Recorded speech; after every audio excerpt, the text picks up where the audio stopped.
Good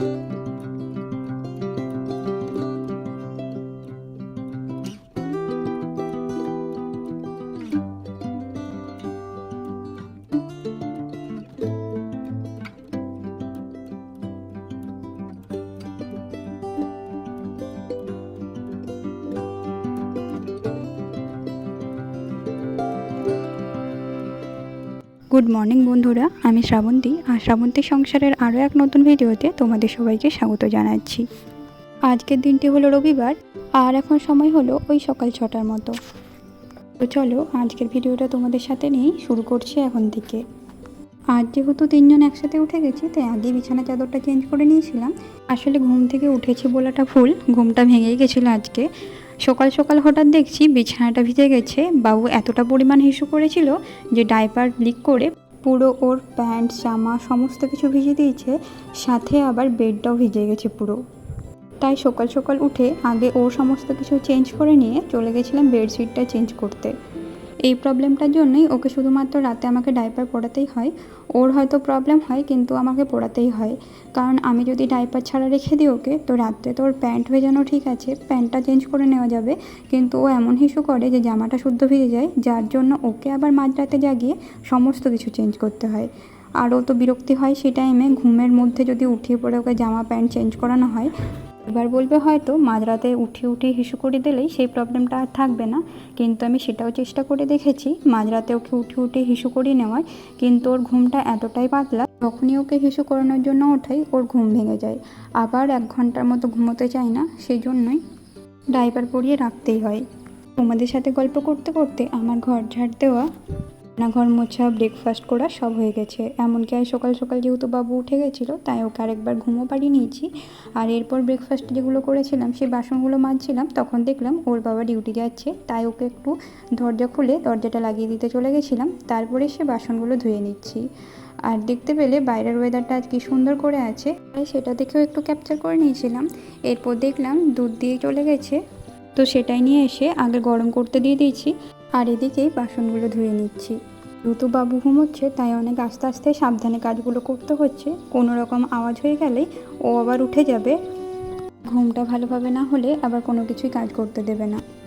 তো বাসনগুলো সব ধুয়ে নিয়ে এবার চলে যাব দুধের বোতলটা বাইরে রেখে দিতে, কালকে আবার যখন দিয়ে যাবে দুধ তখন এই বোতলটা নিয়ে চলে যাবে, তাই এখনই একেবারে রেখে দিয়ে চলে আসি, কালকে যদি আবার ভুলে যাই সেজন্য আগের থেকে রেখে দিয়ে চলে আসি। এরপর বাইরের দরজাটা ভালো করে লাগিয়ে নিয়েছিলাম, কারণ একাই আমি আছি, বাইরের দিকে দেখার সময় পাবো না, তাই ভালো করে লাগিয়ে নিয়েছি। আর তোমরা আগের ভিডিওতে দেখেছোই কিছু ধোয়া মোছা করলে এখানে প্রচুর জল হয়, তো সেটা আগে পরিষ্কার করে নিয়েছিলাম। এরপর দেখলাম দুধটাও গরম হয়ে গেছে, তো সেটাই দুধ রাখার জায়গাটাতে ঢেলে নিয়েছিলাম আর সেটা ঠান্ডা হবার জন্য অপেক্ষা করছিলাম, পরে ফ্রিজে ভরে দেবো। এরপর চলে গিয়েছিলাম চাল বের করে চাল ধুয়ে নিতে, কারণ রান্নাটা চাপাতে হবে। আর চেষ্টা করছিলাম বাবু ঘুম থেকে ওঠার আগে যাতে সব কাজগুলো ভালোভাবে কমপ্লিট হয়ে যায়। আর এদিকে দেখতে পাচ্ছ আমার কি অবস্থা, আজকে চুল পর্যন্ত আঁচড়াতে পাইনি, সকাল থেকে সেরকমভাবেই কাজ লেগে রয়েছে। মেয়েদের জীবনটা সত্যিই বড় অদ্ভুত। এই দেখো না, বিয়ের আগে এতটা কিছু চাপ ছিল না, এত কাজও করতাম না, আর বিয়ের পরেও সেই চাপটা পড়েনি, বাবু আসার পর থেকেই এই একটু আধটু এই চাপগুলো পড়েছে। এখন তো আবার আরোই বেশি চাপ পড়ে গেছে যখন থেকে এখানে এসেছি আর একা সমস্ত কিছু করতে হয়। তবে হাজব্যান্ড বাড়িতে থাকলে অনেকটাই হেল্প করে দেয়, কিন্তু সকালটা তো ডিউটি যেতেই হবে, সকালটাতে সব থেকে বেশি কাজ থাকে, তাই এই সময়টা একটু প্রবলেমের মধ্যে পড়ি। আর যারা যারা একাই থাকো আর যাদের ছোট বেবি আছে তারা জানবে সবাই যে এই সময়গুলো কীরকম প্রবলেম ফেস করতে হয়, কীভাবে বা নিজেদের সব কাজগুলো কমপ্লিট করে নিতে হয়। তখন না নিজেদের কথা মনে থাকে, না নিজেকে একটু সাজুগুজু করানোর কথা মনে থাকে, তখন মনে হয় কি করে কাজগুলো তাড়াতাড়ি কমপ্লিট হবে বাচ্চাটা ঘুমিয়ে থাকার মধ্যে। আর তোমাদের সাথে গল্প করতে করতে আমার ভাত চাপানো হয়ে গেল, আর সবজির জন্য আলু আর একটু পেঁয়াজ কেটে নেব। আজ ভেবেছিলাম সয়াবিনের সবজি করব। ফ্রিজে অনেক কিছু সবজি থাকলেও মাঝে মাঝে মনে হয় এইসবগুলো দিয়ে একটু সবজি করি, তাই আজকে মনে হয়েছিল অন্য কোনো কিছু সবজি বাদ দিয়ে সয়াবিন করব। আর এইসব সবজি কাটতে কাটতে আমি একটু গোপাল ভাঁড় দেখে নিচ্ছিলাম। আসলে আমার এখনও পর্যন্ত কার্টুন দেখতে বেশ ভালোই লাগে। আর দেখলাম যেহেতু বাবু এখনও ঘুমোচ্ছে, ঘুম থেকে ওঠেনি, তাই একটু আস্তে সাউন্ড দিয়ে এটা দেখে নিচ্ছিলাম, সাথে সবজিগুলো কেটে নিচ্ছিলাম। ও দেখতে পেলে হয়তো আমার সাথে দেখতে শুরু করে দিত বা দেখার জন্য জেদ করতো, সেই জন্যই এখন দেখে নিচ্ছি। আসলে এগুলো আমি বরাবরই দেখতে ভালোবাসতাম, এখন সময়ের জন্য বা বাবুর জন্য এগুলো আর দেখতে পারি না। বাবু আমার পেটে থাকাকালীনও আমি এসব জিনিস অনেক দেখেছি। আসলে আমার কার্টুন দেখতে বরাবরই ভালো লাগে। এই গোপাল ভাঁড়, ডোরেমন হয়তো অনেকে ছোট বাচ্চার মতো মনে করবে, কিন্তু সত্যি বলতে এই জিনিসগুলো খুবই ভালো লাগে। বড় হয়ে গেছে তো কি হলো, মাঝে মাঝে ছোটোবেলাকার এই জিনিসগুলো দেখতে বেশ ভালোই লাগে। তার সাথে নিজেদের ছোটোবেলাকার সমস্ত কিছু স্মৃতিও মনে পড়ে। আমার আলুগুলো কাটা হয়ে গেছে, এবার কেটে নিচ্ছিলাম পেঁয়াজগুলো। ভাবছিলাম ফার্স্টে পেস্ট করে তারপর রান্না করব, কিন্তু দেখলাম যদি মিক্সি চালাতে যাই তাহলে বাবু উঠে যাবে। ওই জন্যই ভাবলাম সমস্ত কিছু কুচো করে নিই, তারপরে রান্না করব। পেঁয়াজগুলোকে একদম ছোট ছোট করে কুচি করে নিয়েছিলাম। আর এবার কেটে নিয়েছিলাম টমেটোটা যেহেতু পেস্ট করতে পারবো না, তাই একদম ছোট ছোট করে কুচো করে নিয়েছিলাম। আসলে টমেটো বড় বড় থাকলে মুখে লাগলে ভালো লাগে না। আর এবার কেটে নিয়েছিলাম একটু ক্যাপসিকাম। তো আমি আগে যেভাবে ক্যাপসিকাম কাটতাম, কালকে আমি একটা ভিডিওতে দেখে আবার নতুনত্বভাবে চেষ্টা করেছি ক্যাপসিকামগুলো কেটে নেবার। তো দেখলাম যেন এইভাবে ক্যাপসিকামগুলো কাটলে খুব তাড়াতাড়ি আর খুব সুন্দরভাবে কাটা যাচ্ছে। মানে আমার ভালো করে ভিডিওতে দেখানো হয়নি, পরে চেষ্টা করব কোনো সময় দেখানোর। যাই হোক, এবার আমি কুকারের মধ্যে সমস্ত কিছু সবজি আর মশলা দিয়ে ভালো করে কষে নিয়েছিলাম। তারপর সয়াবিনগুলো দিয়ে দিয়েছিলাম। আর আমার যেহেতু তাড়া ছিল, তাই একেবারে কুকারের মধ্যে কষে নিয়ে একেবারে সিটি দিয়ে রান্নাটা করে নিয়েছিলাম। আর বাবুকে দেখেছি ও বেলুন দেখলে খুব খুশি হয়, তার জন্য আগের থেকে ঘরে দুটো বেলুন টাঙিয়ে রেখে দিয়েছিলাম, যে ও ঘুম থেকে উঠে যাতে বেলুনগুলো দেখলে খেলতে থাকে আর কান্না না করে। সেই জন্যই ও ঘুম থেকে ওঠার পর ওকে বেলুনের কাছে নিয়ে গেছিলাম, যাতে ওর একটু মুডটা ভালো হয়। তো এরপর আমার অনেকগুলো কাপড় মেলা ছিল, তো সেই জন্য ওকে নিয়ে একেবারে ছাদ চলে যাচ্ছিলাম, যেহেতু ওর বাবা ছিল না আর ও তো আমার সাথে ছাদে যাবে, তাই আগে ওকে পৌঁছে দিয়ে এসেছিলাম ছাদে। কারণ এত জামা কাপড় ছিল যে ওই দুটো আমি একসাথে নিয়ে যেতে পারতাম না, একদিকে ওকে আর একদিকে বালতিটা নিয়ে যাওয়া আমার পক্ষে সম্ভব ছিল না। আর আগের দিন যেগুলো মেলা ছিল সেগুলো তুলে নিয়ে চলে এলাম। তারপর চলে গেছিলাম ছাদে ওই জামা কাপড়গুলো নিয়ে মেলতে। আর ছাদে যেই ও তো বাইরে যাওয়ার জেদ করে, তাই বাইরে যাওয়ার দরজাটা খুলে দিয়েছিলাম। আর দেখো বাইরের ওয়েদারটা কি সুন্দর করে আছে আজকে, খুব সুন্দর একটা মিষ্টি রোদও দিচ্ছে আজকে। কাল একটু একটু বৃষ্টি হয়েছিল, আর বৃষ্টি হবার পর পরের দিনের যে রোদটা দেয় খুব মিষ্টি লাগে সেটা। আর আকাশটাও দেখলাম বেশ পরিষ্কার করে আছে, তবে এখানকার ওয়েদারে কোনো ভরসা নেই। এখনই দেখছো এত সুন্দর রোদ দিচ্ছে, আবার হঠাৎ করে এমন ওয়েদার করে দেয়, হঠাৎ করে বৃষ্টি নামিয়ে দেয়। যার জন্য এত জামা কাপড় ছিল যে সেগুলো তুলে আনা তাড়াতাড়ি সম্ভব হতো না। তুলতে তুলতে হয়তো আমি ভিজে যেতাম, নইলে সব জামা কাপড়গুলো ভিজে যেত। তাই ব্যালকনির মধ্যে মেলে নিচ্ছিলাম।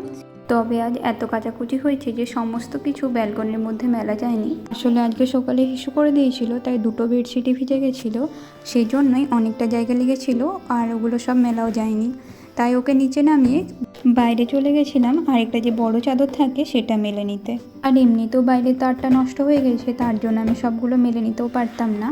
তাই আগে দেখে নিতে গেছিলাম যে বাইরের তারটা ঠিক আছে কিনা। চাদরটা মেলে আবার যদি পড়ে যায় তাহলে আমার কাঁচা মেলা সমস্ত কিছুই ব্যর্থ যাবে। তাই আগে দেখে নিলাম চাদরটা ঠিকঠাক ধরতে পারবে কিনা তারটা, তাই সেটা দেখে নিয়ে চাদরটা মেলে নিতে গেছিলাম। আর আমি যতক্ষণ এসব করছি ততক্ষণ ওর কাণ্ড দেখো, একটু সময় বা একটু ফাঁক পেলেই ও এখানে নোংরা ঘেঁটে বেড়ায়। তাই তাড়াতাড়ি ওকে রুমে নিয়ে চলে যাই। আর তোমাদের এখানে একটা কথা বলে রাখি, আজকে যেহেতু রাত্রেবেলায় আমার ভয়েস ওভারটা দেওয়া হয়নি, তো আমি সকালবেলায় করছি।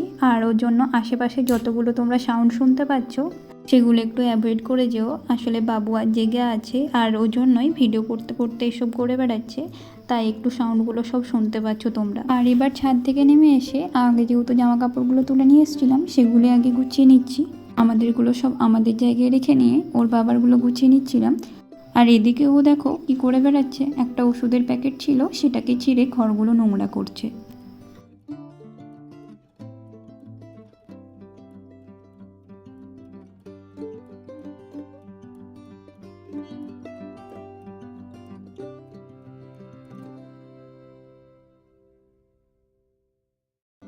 আর এদিকে দেখো জামা কাপড়গুলো গোছাতে গোছাতে হঠাৎই দেখলাম মেঘ করে এসেছে। বলছিলাম না এখানের ওয়েদারে কোনো ভরসা নেই, এত সুন্দর রোদ দিচ্ছিল একটু আগে, আর দেখো হঠাৎ করে বৃষ্টি নামিয়ে দিয়েছিল। তাই তাড়াতাড়ি যেয়ে চাদরটা উঠিয়ে নিয়ে চলে আসি। ভাগ্যের সব জামা কাপড়গুলো বাইরে মেলি, নইলে হয়তো সবগুলো কুড়োতে কুড়োতে আমি ভিজে যেতাম। একটা চাদর ছিল বলে দৌড়ে যেয়ে কোনো রকম তাড়াতাড়ি তুলে নিয়ে চলে আসি। আর এদিকে এবার আমাদের খাওয়া দাওয়া হয়ে গেছিলো। খাওয়া দাওয়া হয়ে যাওয়ার পর বাবুকে আগে ঘুম পাড়িয়ে নিয়েছি, ওর খুব ঘুম পাচ্ছিল। আর ওর ঘুমিয়ে যাওয়ার পরেই চলে গেছিলাম বাসনগুলো ধুয়ে নিতে।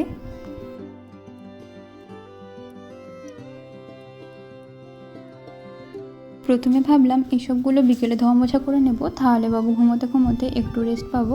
কিন্তু আবার দেখলাম রান্নাঘরটা পুরোটাই অপরিষ্কার হয়ে আছে, আবার বিকেলে সব কিছু করতে গেলে বাকি কাজগুলো আছে সেগুলো আবার পড়ে রয়ে যাবে।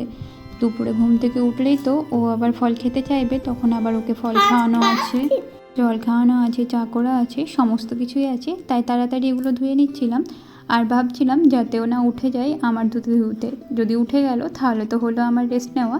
তো যাই হোক, দেখলাম ও ওঠেনি, ও এখনও পর্যন্ত ঘুমোচ্ছিল। তাই তাড়াতাড়ি বাসনগুলো ধুয়ে মুছে রেখে দিলাম শুকোতে দেওয়ার জন্য। সেগুলো শুকিয়ে গেলে আবার বিকেলবেলায় সব ভালোভাবে গুছিয়ে নিতে পারবো। এবার রান্নাঘরটা পরিষ্কার করে নিয়ে আমিও চলে যাব রেস্ট করতে। তো আজকের ভিডিওটা এতটাই। তোমাদের ভিডিওগুলো কেমন লাগছে অবশ্যই জানিও, আর ভালো লাগলে লাইক, কমেন্ট, শেয়ার এবং সাবস্ক্রাইব করে পাশে থাকবে। আজকের মতো টাটা।